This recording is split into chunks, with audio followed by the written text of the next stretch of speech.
Not me. All right. Welcome back, everyone, to our weekly Builder and Developer podcast. Podcast? Sure, it's a podcast now, I guess. But if you listen, right? That's what I do anyway. When I'm driving, that's what I'm doing. Listening to podcasts. I guess, I don't know. Yeah. Sure. We're here casting live like we do every week for the last 4-ish months now, talking about building, development, what you need to know as a new or novice investor or flipper, or if you're someone looking to invest in other people's flips or projects so that you are more knowledgeable on how the home construction process goes. I am Danielle Palloschi-Browne. I'm an investor agent focusing on working with investors, developers, and builders, as well as investing myself. And I'm here with my co-host and cohort, Raj Tamang, who is an engineer and developer and custom home builder himself. And he is, we're here for another episode of Raj teaching me how to build a house, really, because I have learned so much in the last few months. And I thought I was kind of knowledgeable to begin with, and you have proven I really only had the surface scratched. So today we have 2 quick topics. First, we're going to finish up a small topic from last week. And we're going to talk about squeaky floors, why they happen, how to prevent them, and what to look out for if you hear squeaking, how to repair them in the future. And then we're going to dive deep into insulation. So insulation is such a critical part of the function of a home, but we're going to get into the nitty-gritty and things to know, how to seal things properly, what the right amount of insulation is in different areas of the home. So we're going to talk about all of that today. But let's start with the fun topic of squeaky floors, right? Everyone has walked into a house and stepped in one spot, and it's always like a high traffic area. It's always like near a sink or right by the front door or right outside a baby's room. Like those are the only places I feel like. Exactly. By the stairs, close to the stairs where you're already, using that space up and down. Yeah. So how do they happen? Like what happens? Why do hardwood floors after some time, or maybe just like immediately, why would they squeak? Like what happens there? I think our topic today was supposed to be insulation. I thought about this because this is squeaky floors is very important, because any house I have been to some extent, some houses, if it is properly built, maybe you don't feel it. But I would say almost all the homes I've been to, you feel it or you hear this squeaky floors. And this has been a problem. Doesn't matter your new construction or old construction, old houses. Old house, of course you'll see it. You'll hear this. But even new construction, I've seen some of the reputed builders, they've been building hundreds of homes per year. Even their homes, new construction after a few years, I have seen it,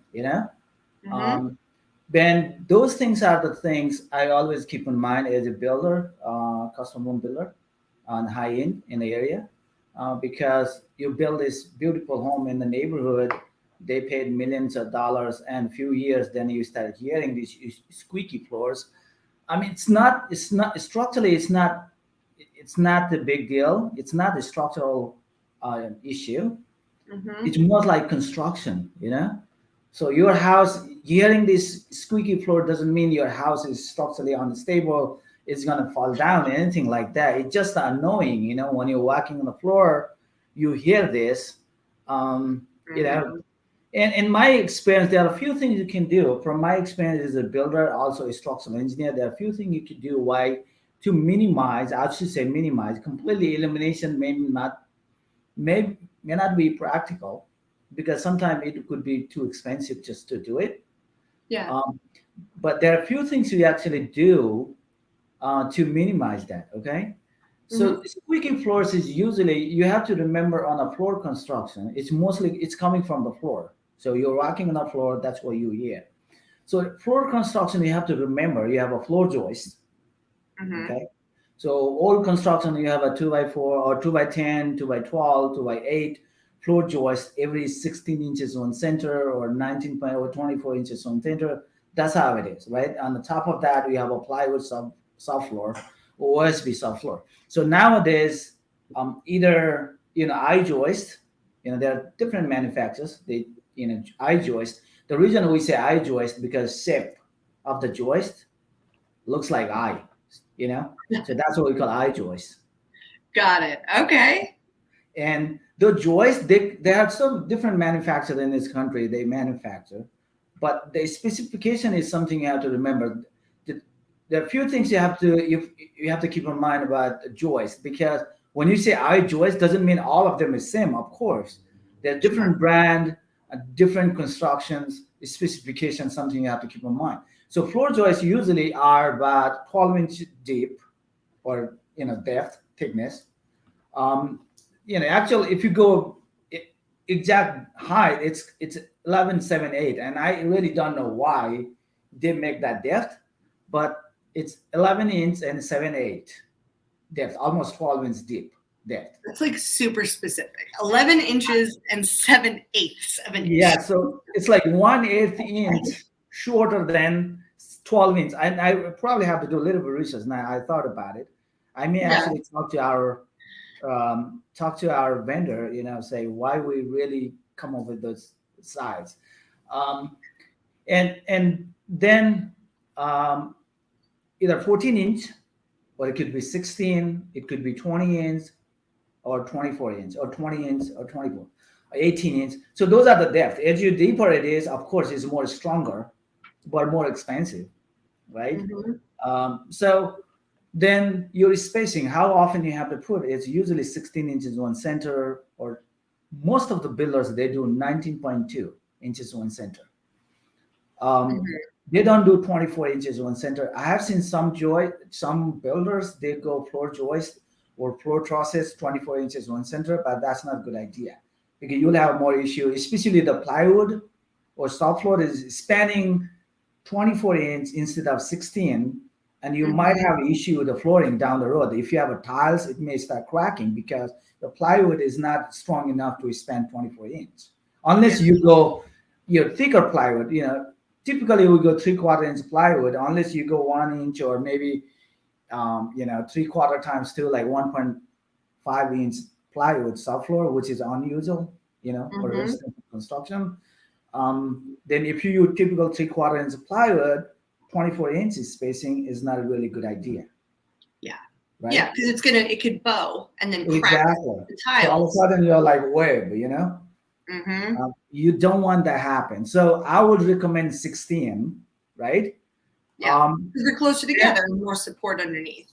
exactly. So the squeaky floors is depends two things that happen. First of all, if the floor joist you design or you install are flimsy, right? They are not strong enough. The space are too much.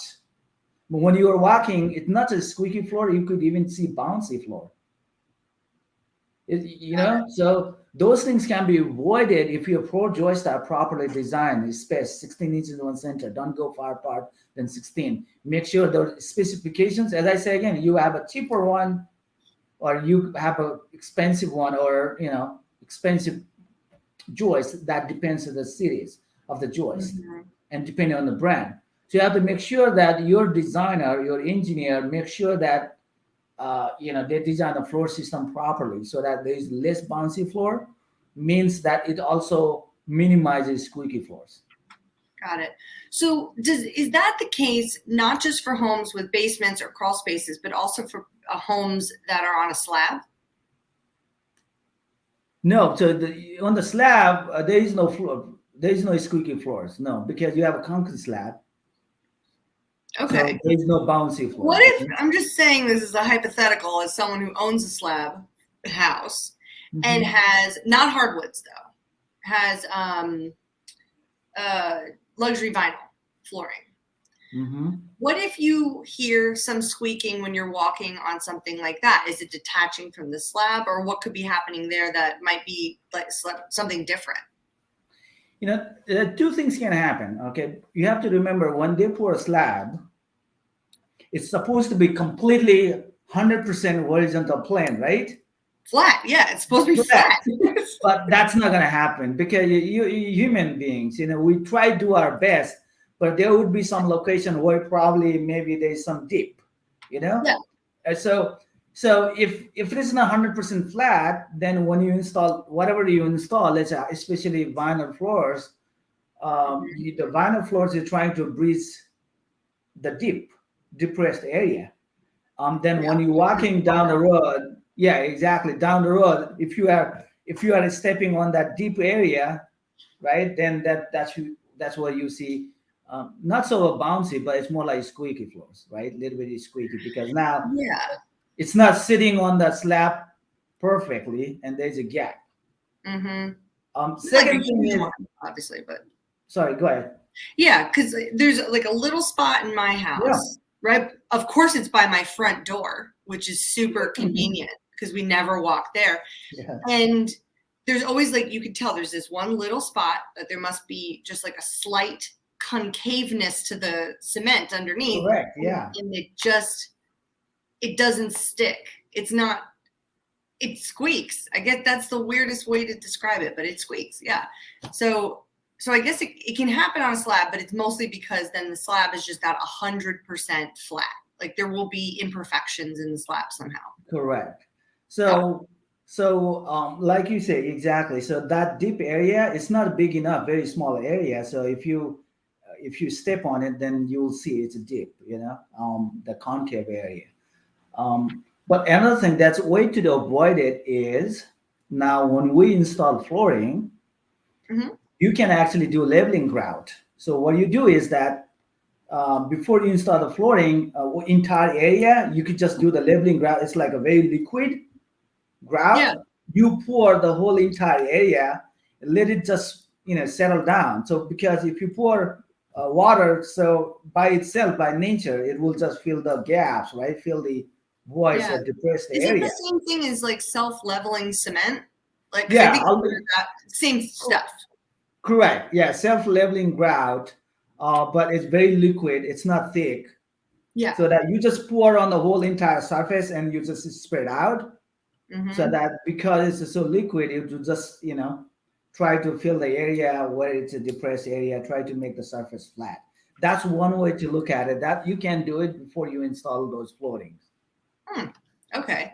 And And is that same kind of product good outside, or is that just in like an interior product? Like the that's the interior self-leveling grout? product. Yeah, I mean, if you go Floor and Decor, Home Depot, you can find those things in buckets, like five, 5-gallon buckets or whatever. buckets. Yeah, yeah, and just pour it. Okay. You can talk to the flooring guy, and like also you have to remember most of this vinyl product you have underlayment, like paper. Sometimes they have Yeah. a padding. So padding, you have to remember, is like a foam. Over time it's gonna depress. So, but the area where you walk the most probably would be more depressed, right, or more compressed. Compressed, as you say. The area you don't walk much is not. So all of a sudden you have unevenness in the entire house in the floor. Got it. So some of it might be the concrete, the slab. Some of it might also just be the wear and tear of the product, which you're not Yeah. seeing on the outside, on the top layer where Yeah. your feet are walking, but it's happening underneath in like this particular product in my house, for anyone that cares, is a luxury vinyl flooring that has a built-in pad. And then there's another pad underneath that. Yeah. Like the waterproofing barrier, not a pad, sorry. The pad, usually those attached pads are already waterproof material, because anything you attach to the wood, or attach, not the wood, to concrete, has to be waterproof. But like I say, one other thing, I can give you the example of the carpet. You can get it from someone like a Home Depot. I don't want to pick Home Depot. Sometimes you go Home Depot, you can actually find a cheaper carpet because they can install it. Then you say, you know what, I'm going to go to Home Depot, buy a carpet. It's a lot cheaper, but it feels good. Guess what? What they do is the carpet itself is so thin that makes it cheaper. Then they put very thick pad. You know what? So you feel good first 6 months, maybe a year. Then after that, and it's all messed up. So you have to remember the good carpet and good also padding. Also good padding. We do it when I do carpet. We do at least 8 pounds padding. It's nice, not 6 pounds. Most of the builder they do 6 pound padding. There's 6 pound and 8 pound and really nice and compressed. Okay, so you can choose the padding. But if you've never done it before, you don't know. Builders say, "Oh, this is good padding." You just go with it. Yeah. But maybe you feel okay for a few years, couple of years. Then after that, you'll feel different. So those are the things you have to keep in mind, especially floor joists. This is a deal about the squeaky floor. First of all, your floor system has to be properly designed structurally, right? Spaced properly. Then also you have to understand the installation of the plywood or subfloor into the joist. How you install typically is that you're supposed to glue on the top of the joist entire area and through the plywood or OSB subfloor. Then you nail. That's what everybody does. Okay. Got it. The problem is that okay, some of the builders I can even tell you they don't even glue; they just nail. Oh. Yeah, 100%, 110%. A lot of builders. I don't want to say it, but you will find out down the road as you start working with the different builders because you really don't know. Because right now you just put it and just nail it. It's okay for a couple of years, but you have to remember nails. It doesn't have that much of grip, Yeah. right? They can slide in and out.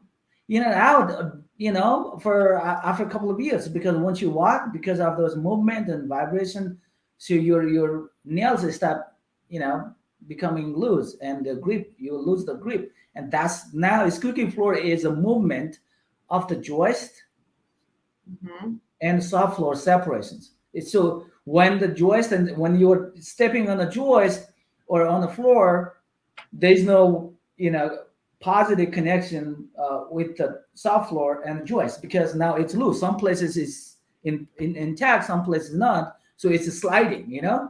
That's how you hear the noise now. So the best way to do it, which we do all our houses through the glue. Again, nicer one, good product. Okay, not the product will work for a few years and then after that it's just scrap. So there are a lot of good product and then glue and nail and we screw.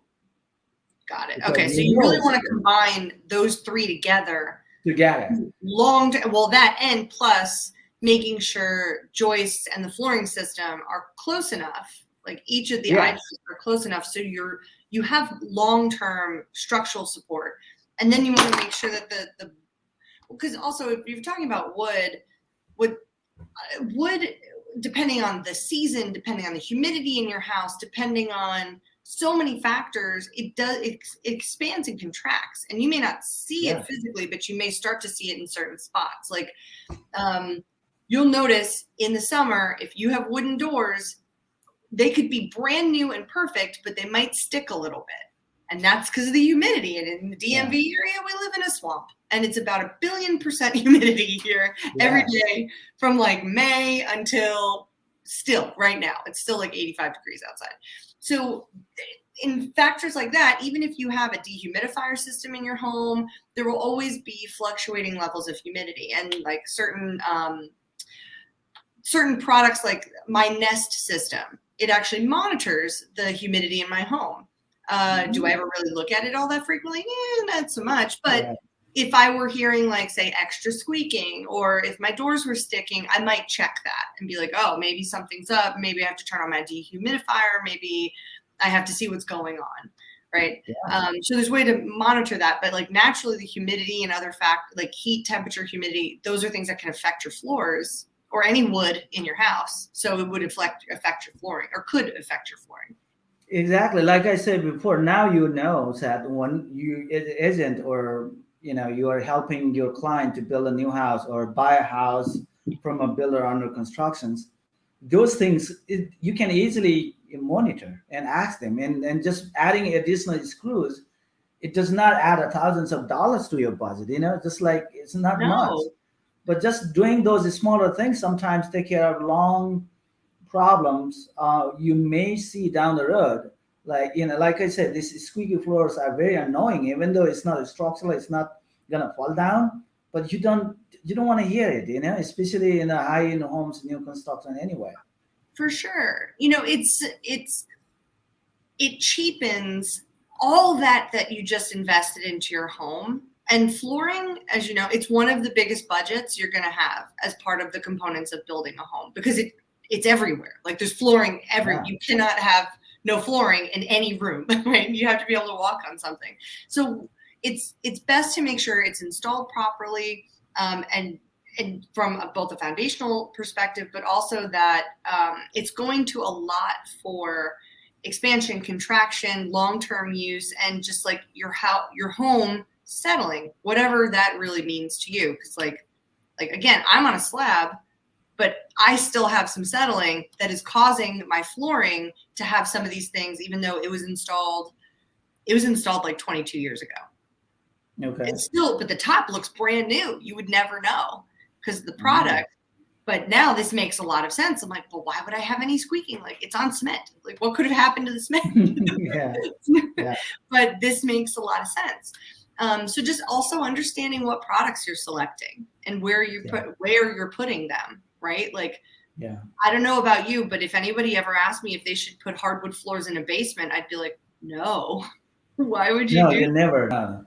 Hardwood floor in basement is never, ever, because again, hardwood floor is a solid wood. It can absorb the moisture, and especially in the basement, whatever you. So I have seen some people do it. If they really like hardwood floor in a basement slab, what they do is on the top of the slab, you can install a soft floor first. Sure. So like a platform, like almost like a deck.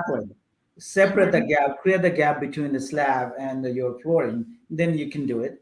But nowadays, for example, engineer wood is perfect. Engineer wood you can install on slab on the basement, and you can even find very nice, high quality and exotic engineer wood. It looks like wood. Now tiles looks like wood, right? Oh yeah, they have tiles that are stamped and look just like wood, and they're like basically indestructible. And you're going to have the highest amount of moisture in a basement. I know that's surprising to no one who's ever been in a basement, but with the moisture levels, also most of the time your utilities are in your basement. We talked about that last week, right? Like, so your hot water heater and your HVAC system. So if your hot water heater failed or leaked or something, you don't want there to be hardwood under your hot water heater if for some reason or a condensate detached or something to that effect. All of those things can create, one, it creates more humidity, and two, if you put hot water on hardwood, it's not going to go well unless you're trying to make a barrel. So making sure whatever flooring product you're putting in the areas that you're putting them in, one, is not just aesthetically pleasing, but it makes sense. It makes sense for the function and for long term, because you don't want to waste the money on installing a product that really shouldn't be where it is. Yeah, that's true. Like I said, these are those, this little thing you can actually do and avoid a problem down the road. And also, you have to make sure you're comparing apple to apple. Sometimes don't say, okay, this vendor is giving me really cheap, but it looks like really nice product. There should be some catch. Like I said, the carpet from Home Depot, I'm just, because they're one of the biggest vendor in the US, so I keep saying Home Depot, is saying that you can actually find very cheap. They can actually install it, everything included, less than $2 per square feet. And I was like, I don't know how that makes sense, because my actual cost could be some of the nicer carpets, more than $2 per square feet, just the carpet. So I was like, there should be some cats, So then that's what it is. So you have a very nice thin carpet, and you have a very good thick, not good, I would say thick padding, and good for a couple of years, and after that it's all back to normal again. So those things you have to be very careful, be mindful, so at least you can avoid this. You do your best from our side to make sure that you have the best product.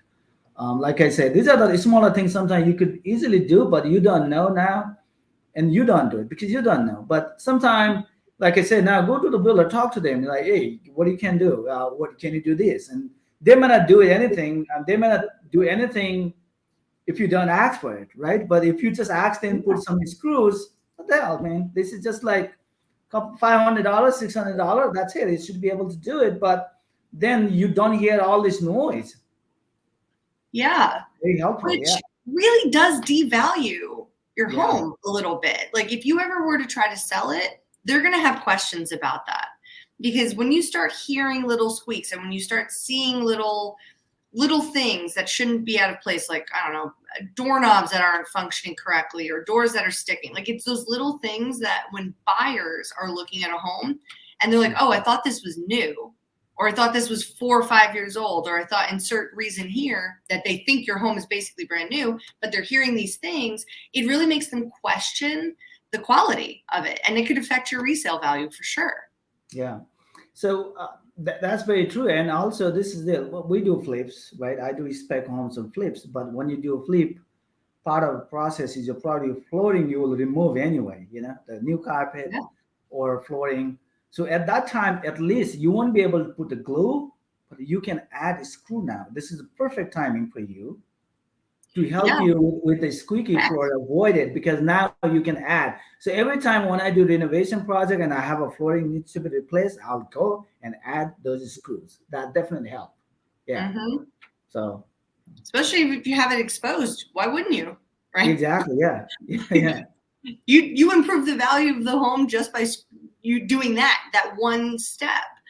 Just let the buyer know, Yeah, just let the buyer know, hey, this is what I've done in the house. Now, hopefully, that the squeaky is gone. I'm sure they will be happy. The buyer will be happy. For sure, absolutely, Yeah. Absolutely. So, Raj, I'm already looking at this. We've already talked for 30 minutes. Maybe we should just hold off on insulation until next week. What do you think? That's what I was thinking, because we plan to do this for a long time, so I don't want to cover all the topics in 1 week. Yeah. So who knew? Squeaky floors. Who knew, right? Yeah. So I've been thinking about it. So any topic you can think of, we can just plug in, add, and we'll continue this one. So I think this is pretty good. Anything more than half an hour, people maybe get bored. I'm worried. Not with us though, Raj. We're the best. No, thank you so much. But awesome. I'm learning so much with you, or working with you too, because talking with you, because you bring from your experience from the site, working with people. Sometimes as a builder, I'm just thinking purely from builder perspective, but you come from homeowner perspective, from a client perspective, which need to understand from both sides of the story as a builder, right? I appreciate that. Yeah. None of us have jobs unless we all work together.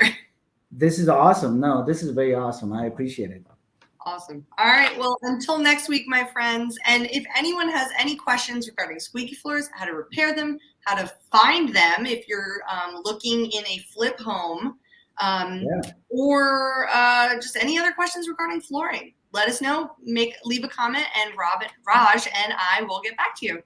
Awesome. Okay, we'll have a great week. And then next week, everybody, we will be talking about insulation and everything that surrounds that. So if you have any questions about insulation, leave your comments too. All right. Thanks, everybody. Okay. Bye-bye. Thanks. Bye.